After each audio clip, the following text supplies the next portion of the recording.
Hey everyone, welcome back to another 31-minute podcast. Well, we had such a good response from last time. He's back, Bryce. Thank you. We were talking about something really interesting during the week, which is one of the reasons we want to do a podcast again, is nothing. We talk about high performance. I ring you how many times a day? At least 5 or 6. 5 or 6, I think it's more like 20 or 30. But I ring you a lot and ask you about, should I eat this now? Should I eat that now? And we've been working, probably solid 6 months more, I've been training myself. And I actually thought I knew quite a bit before, but I sort of knew the main chunk of it. Yeah.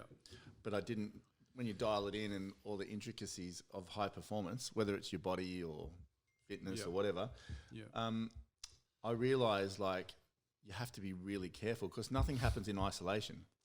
That's right. Yep. Yeah, which is sort of what this podcast is about. Because, people can say, oh, I'm going to start taking peptides and I'm going to get a footy player. And, or I'm going to start working out. Like Brock wants to put on 10 kilos. It's like he wants to put on 10 kilos and he wants to get to 33 kilos. Yeah. So it's but, he wants to put on 10 kilos, but where does he start?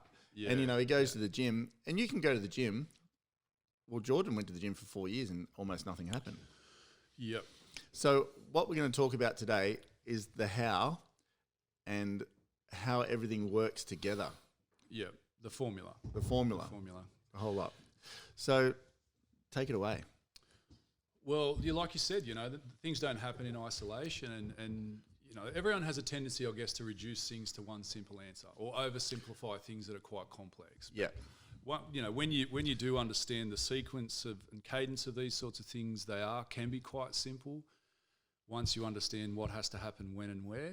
But without that level of understanding, it's a temptation to, I guess, reduce it down to something very simple or look for the simple answer. Okay, so let's break a few areas down. The gym. Right. So I'm interested in the gym.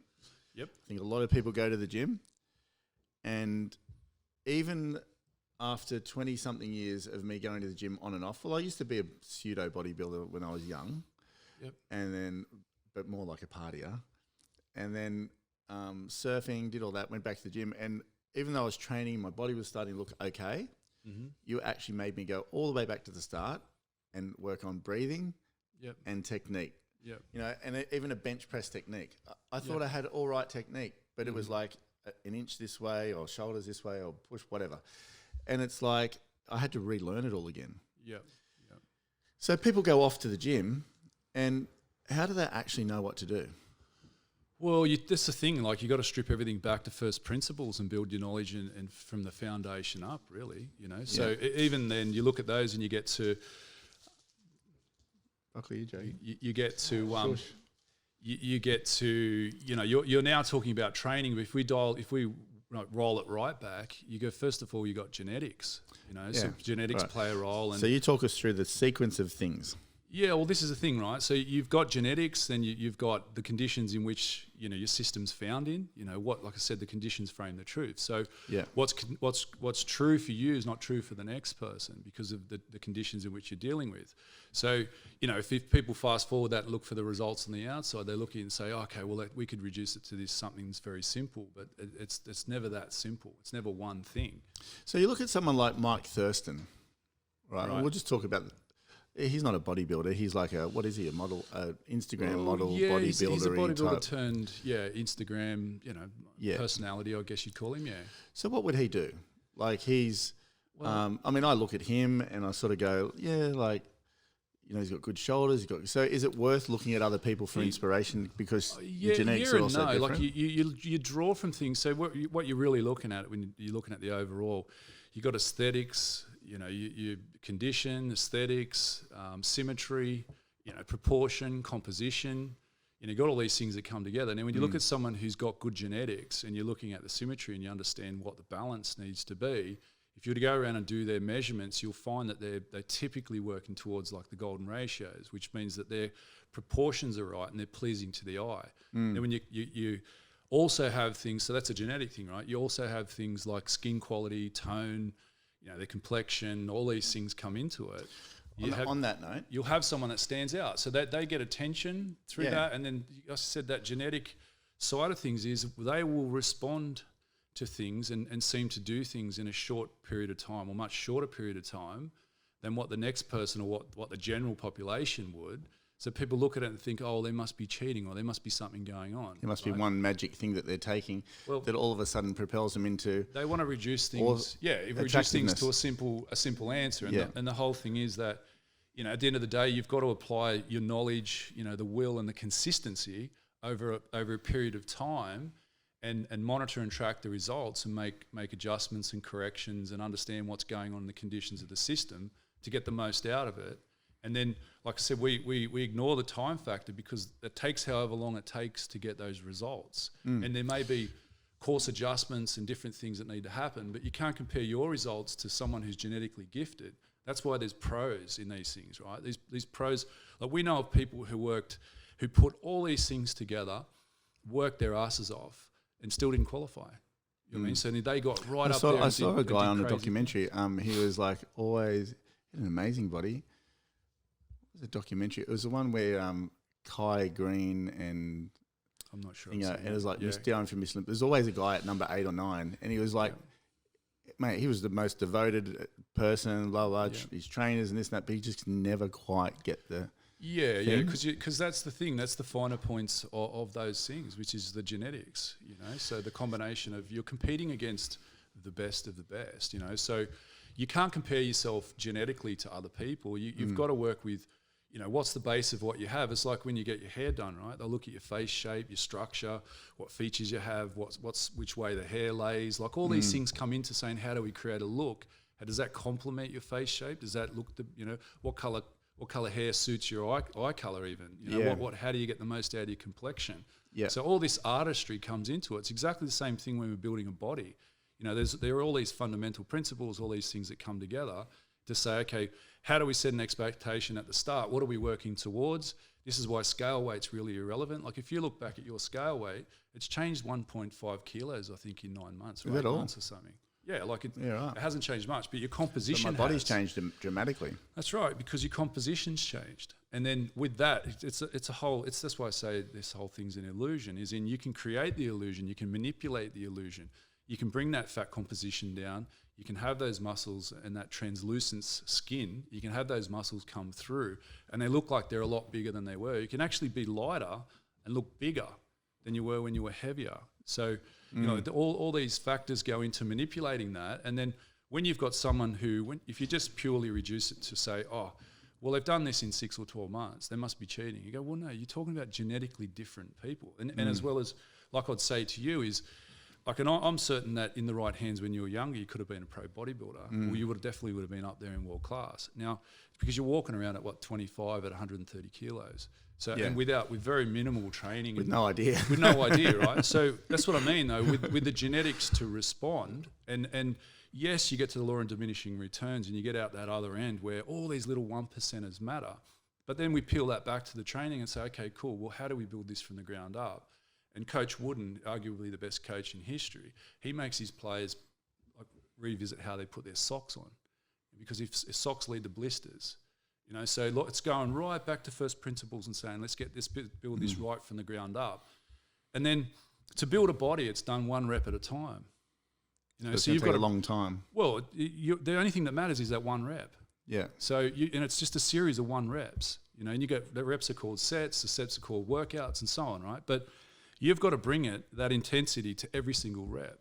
You've got to bring the work. You've got to leave nothing on the table, as in get through what you need to do to have done the work, to create the stimulus, to get the response. Yeah. And then most of the work's done, like when you're bringing it for that 40 minutes or 30 minutes, whichever it is, then most of the work is what's done outside in the recovery phase, resetting everything and growing, that sort of thing. And now people want to reduce to it and they look at things and say, well, they've cheated and they've used X, Y, Z. It's like, well, it's the same as building an engine And a car, for example, right? You can't have forced induction and all these other things like a blower and a turbo and all these things unless you've built the engine to handle it.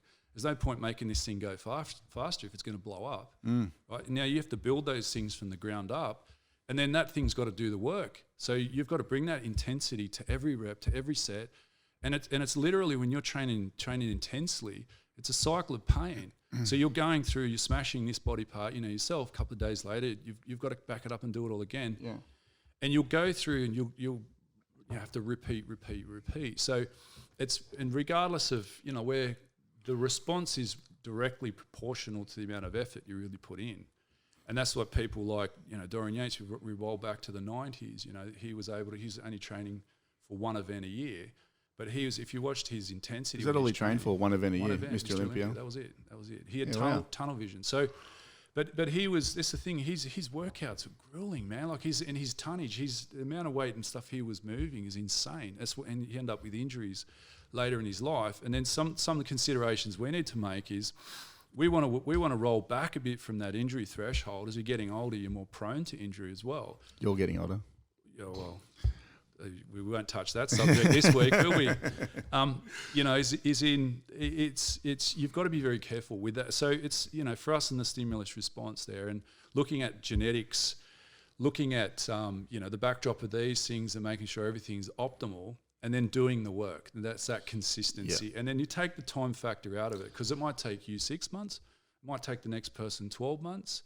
But at the end of the day, what matters is each day and what you're bringing to it and enjoying the process. And that's why looking at the lagging indicator and focusing on what you do and don't have is a negative feedback loop, in that you need to be enjoying each session, each day, each rep, each set. And to enjoy each rep, you have to concentrate on it. So that's when you're in there smashing out each rep, you're not thinking about anything else. Like, you should be putting enough effort in where you have that tunnel vision in that moment in time. Yeah. And that enables you to reset psychologically from everything else that's going on in your life. So be it that you might have had a stressful day, that's your place to unwind. And your place is in that moment under that stress, and that's why lifting and moving heavy things is so therapeutic. And then you're bringing your A game, bringing your best to each rep, and then you're just stacking them wins one after the other. You end up with that outcome. And Jordan said, he trained for 4 years. He came and trained 1 or 2 sessions and said he felt like he'd wasted his time. Well, that's the thing, is you are wasting your time. That's why only 10% of people really get the results that they set out to get in those environments, because they don't understand bringing it down to those micro decisions, those commitments, rep by rep, to get that result. Yeah, sorry to jump in. If I don't say it, I actually forget. Because it is the little things. I mean, I remember at the start of this, and I used to say to you, what else can we do? What else can we do? And you'd be like, look at your nutrition. We have to look at your nutrition and dial it in. And I'd be like, oh, how boring. Like, as if that's going to do anything. Yeah. Whether I eat, eggs here or whatever, that's my mentality was, I'll just eat clean and I'll lose weight, or like I'll shred up. But it's so not that. Even I got to your place today and I had like one of these oat bars, and in my mind now, I'm like, is that the right time to eat it? I might go a little bit over the top now. Yeah. But it is like that. Every single meal, every single decision is really, is it the right time? Is it appropriate? Is it matching where I want to go? Yeah. Yeah. And then you started talking about skin, and I was like, oh, bloody hell, you've lost the plot. Like, what are you talking about? Like, skin, and all I cared about was muscle definition, density, and like getting size, losing, which the bit is what around most people just focus your on. belly, and like I just wanted like better this and better that. change. Yeah. And you're like, well, your skin, you want your skin to be like translucent, and it just made no sense to me at that time. But the tablets that you got me, I don't know what they're called, like Lichin or something. And Inositol and choline. Yeah, that one. And then so those, and like I never moisturize. Yeah. Now I do every day, but with cocoa butter and melanotan. Yep. So take that. I have to be careful. Sometimes it look like a bit of an orange in whatever. And I use like just a mix of like fake tans, because I've got quite whitish skin, like sort of like I've got funny skin.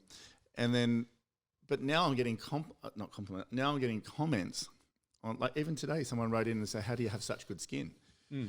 But it's because of all those little things, and then put that on top of all the other work we're doing. Yep. I can see what you mean now. Well, if you pull up those people that you see online on Instagram and all the rest of it, have a close look at them, pay attention to their complexion, their skin color. Look, a lot of them are young too, so they're in a Me too. Yeah, well, it's just in obviously when you're much younger, you got a lot of advantages over the youth part of it, But all these things do come together as a package. These are all the little pieces that you bring together to create and manipulate the illusion of the look that you want. And you might not want to walk around like that 24/7, but if you've got the foundation there, you can manipulate it, dial it in and out as whenever it suits you, whenever you need to, right? So you sort of get it to that point where, you can easily just, in a day or two, be peak again. Yeah, exactly. And you live in and out of that little space. It's all the little subtleties as well. Like people, they say, oh, here's the thing, your even your hair color to your eyes. You know what I mean? It's like people don't even consider that. It's like your hair color to your complexion. What about your skin tone? What about the color you put on the skin? What sort of colored clothes do you wear? Like, all of these factors come into manipulating the look. So, what you said, when you look at these younger guys, it's very difficult to compare yourself to them, right? And you shouldn't really do that. You've got to get the most out of your look. But if you look at them, you'll notice, if you look closely, that you'll see they have all of those little pieces in place, and that's why they stand out. It's all the little 1%ers that stack up to make the package. So when people are taking, let's say broccoli, let's use broccoli. He's a pretty good example. So he's sitting over there in his quirky little world, Snapchatting Bella at the moment, and anyway, so he turns to me yesterday and says, "I want to put on 10 kilos." Yeah. Mm-hmm. And I said, "Well, call Bryce." Well, he's it's a lot of work to do. Yeah, a lot of work. It's a lot of work. It'll be 5 years hard work. Yeah, and on that note, when on that note, on that note, when a little while ago we set some new body targets for myself, and you said to me 2 years. Yeah, and that's to put on not much. So I'm 107, 108 now, but of fairly lean, muscle-ish. Minimum 2 years. Yeah, minimum 2 years. So I want to get to 116 kilos and I'll hover there. Yeah. And you said minimum 2 years. Well, that's a walking around weight. There's a difference between, Yeah. Yeah. So not in a rut, sustainable, real. Yeah. And you said to me minimum 2 years. Like, got to remember, I'm not 22. So it's like, where do you start? Like someone like Broccoli, what does he actually do? Like, so if he wants to tune up his body and get to a dial-in stage, is it eating more? Because he eats 3 meals a day. First of all, I'd say to anyone is you got to understand what expectation, So like I was talking to Brock earlier about is, what's the vision, man? Because what's going to drive you long-term is your personal vision of yourself. Mm-hmm. So and if you're not, charged about that and focused on that long-term, then it's not going to, your efforts are not going to sustain through. Well, you're going to have your ups and downs, right? Yeah. So, having that. The broccoli's mainly down. The other thing is is establishing some reasonable expectations. I say to you, it's 5 years of hard work. Be prepared to commit yourself to that level. And the same thing they used to say to us at Kung Fu is the time's going to go anyway. It's your choice. It takes exactly the same amount of time to be the winner as it does the loser. The choice is yours, right? So the thing is, the 5 years is going to go. In 5 years, you're going to look back and say, I wish I started 5 years ago. Yeah. You know what I mean? So with those sorts of things, we're saying, okay, what's a reasonable expectation? Let's be real. And what's it going to take in that commitment? Time's going to go anyway. So then we say, okay, cool. Let's set some upper expectations. Let's have some lower levels. So we've got a minimum expectation. So we at least got 2 bars to hit. And as long as we hit that minimum expectation each day, we're on track. If we're hitting our is that eating? Where do you start? Is it eating? Is it working out? Create the demand. You have to create the physical demand on your system for. So what happens is, if we're going to get a hold of you and put you through your paces every day, your performance is going to oscillate based on how the decisions you make. So are you eating correctly? What are you eating? Crap? What are you doing yourself? Are you sleeping? Are you drinking? Are you going out? If we're saying to you, come on, let's go, let's perform.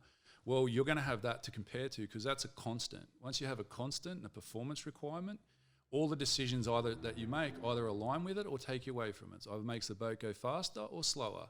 So creating that demand first is the first port of call. So, okay, let's find a routine. Let's work out where your baseline sits. Let's work out where, roughly that mean high water mark sits, and let's keep pushing you to hit that. And then if you're not hitting it, this is the journal side of things comes in, you're saying, okay, all right, well, here's a plan. Am I sticking to the plan? That's the first port of call.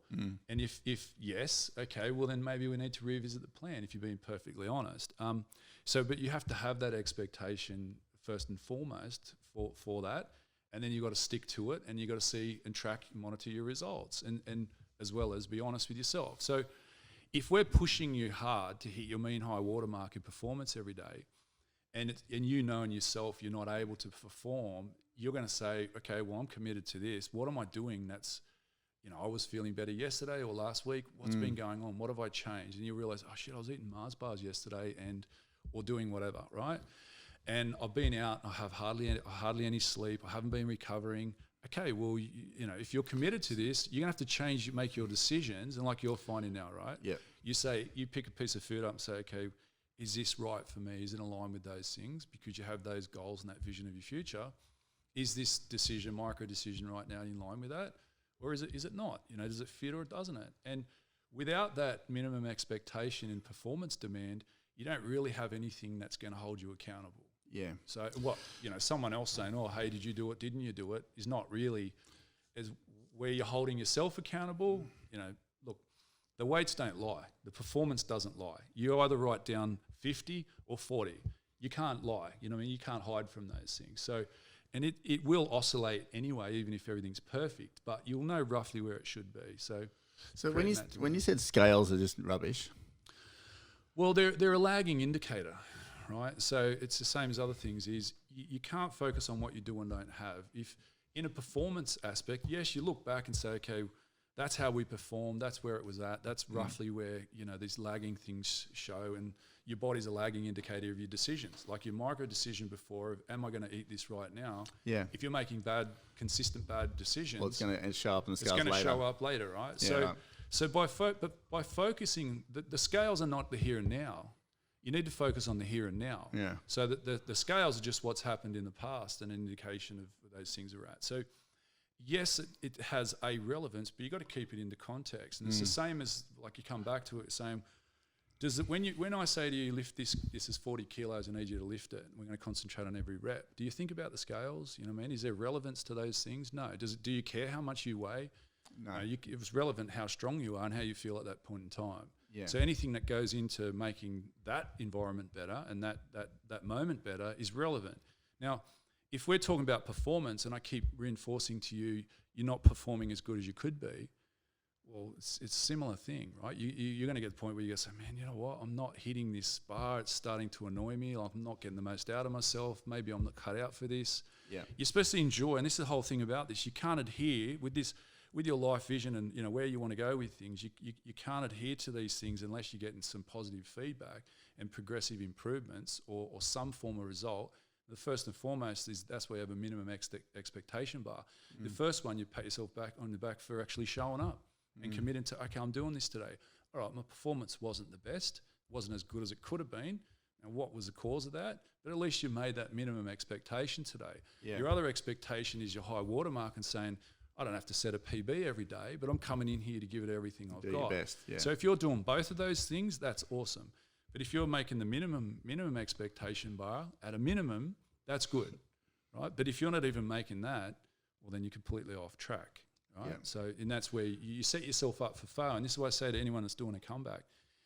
Because you've got a history to refer to, because you knew how much you used to lift, because you knew how good you used to look, you're going to compare your expectations of today against that. And you're going to say, well, I did this in 6 months in the years gone by.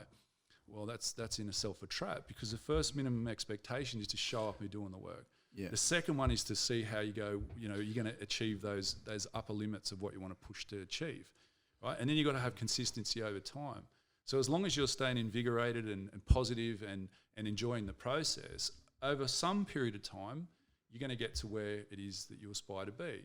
But if you get down about it and keep looking at the scales, looking in the rearview mirror, like I was out saying, "Oh man," I was looking at scales every day before. Well, you're going to that negative feedback loop's going to wear you down. Yeah, I'd be like, it's 111, it's 106. Well, it's the same as anything, even in business and at work. You've got to be engaged in the process. You know what I mean, and focused on what's happening in the here and now. So if people don't have access to someone like you, what do? To start out with making these commitments. Well, how do they know what to do? YouTube, you were saying? There's a lot of resources. There's tons of resources now that weren't around back in the day. But look, the cheapest way is if you can find, if you want to go to the gym, for example, and you want to train, learn to train, is find people that are already doing it. You know what I mean? And typically people will work with people who are willing to show up and do the work, right? So that no one's going to carry anyone energetically. So you got to bring the energy, and you got to be willing and show up and keep your commitments consistently. Because anyone who's committed, that's a minimum expectation. If you're not committed and you're not there on time, like even when we train, if the guys aren't there, on time, well, you're just lucky. Usually. but no, because the thing is, you've got to match their level of commitment. If you're doing that, they're willing to take you under their wing and they'll teach you. But you've got to be keen. So, I had the best topic to talk about then, and I forgot. Oh, supplements.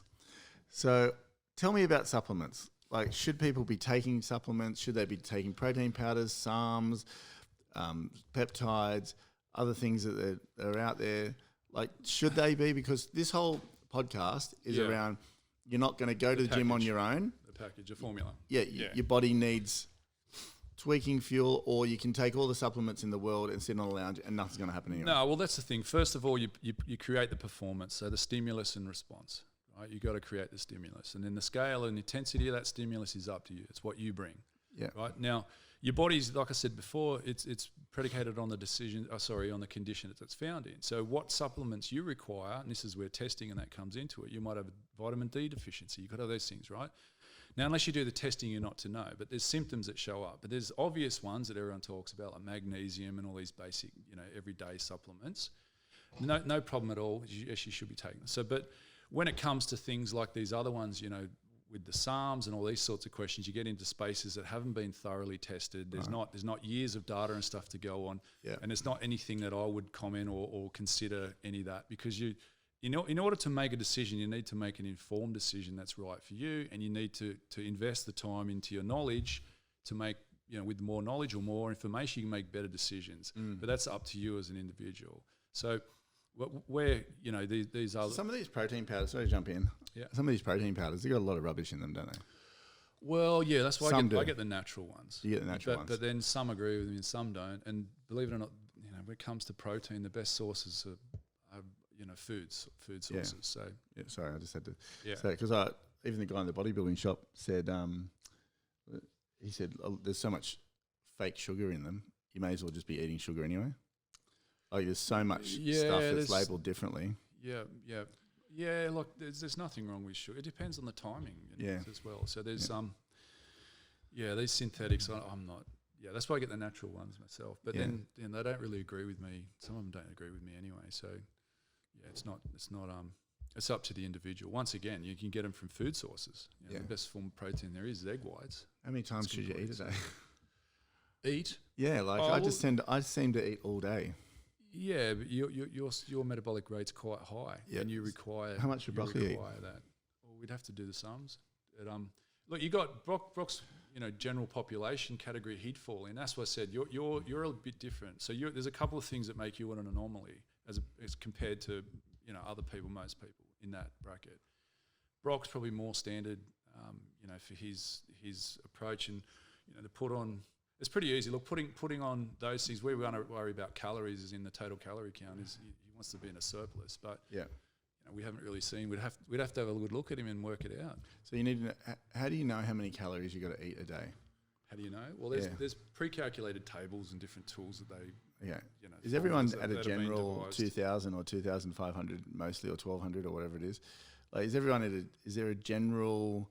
Yeah, there's formulas that they use to calculate those things, yes. But the same again, like I was saying last time, is once you start doing the work and doing different types of exercise, it increases the metabolic demand on the system. So that's where in the beginning, in the early days, it's not really that relevant in that you've got to feed the demand. So if you're hungry, and especially you want to put on size, you want to be anabolic and put on size, you've got to feed it. So if your body's saying to you you're hungry, you need the food.